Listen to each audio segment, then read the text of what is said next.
Hey guys, I really wanted to share my testimony with y'all, so I'm just going to get right into it. I was saved at a very young age, and I know this causes a lot of people to feel insecure. In my life, I was afraid that I hadn't actually been saved, but I distinctly remember so many tiny little details that I know meant that I knew what I was saying, and I knew what I thought was real. I had a friend, and I told her that we were going to have a play.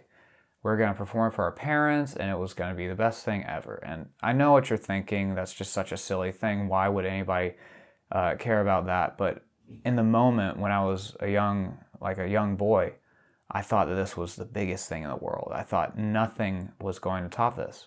This had my full attention, and I kept on putting it off. I never actually tried to make it happen. I just would say it and I would say it, and I realized that I was lying. And I really felt like I let down a person that I cared about, and this just made me feel bad about myself. Having grown up in a church background, I knew what God wanted of me. I knew what God commanded me to be, what kind of person I should have been. And as I saw this, it was just so opposite. I was just so opposite of everything God had commanded me.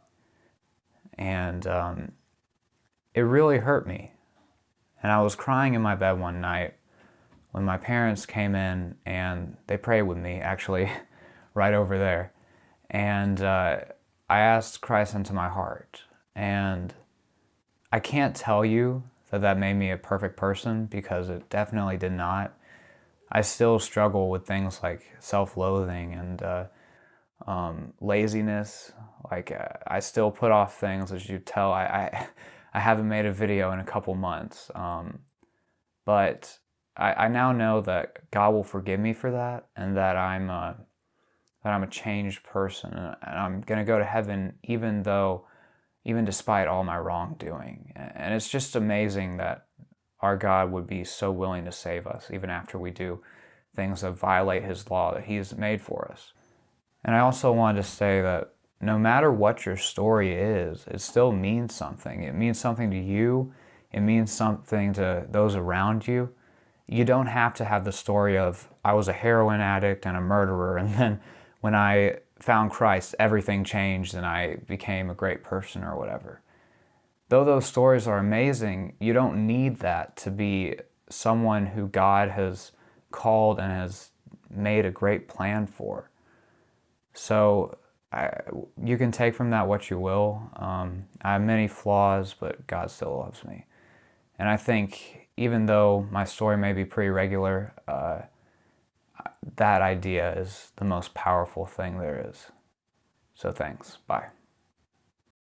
Hey guys, I'm finishing editing up the video right now, and I just had a few things I had to add before we left. I found my old Kodak camera from elementary school, and I thought it would be kind of fun to record on it. In the last video, I mentioned that there would be an interview with Brother Jimmy, and it obviously didn't happen, and the reason for that was because he had some health problems. But thankfully, he is back in the game, and we'll be able to see him by the end of the month. And I've also secured another guest that's actually coming on this week. So y'all can be looking forward to that, and I'll have an introduction up soon. The reason I haven't been able to post anything is because my family has been moving, and it's been very busy trying to get everything situated and everything ready to be put in the new house. So if y'all can just bear with me, we'll have that taken care of. I've also been hard at work at school.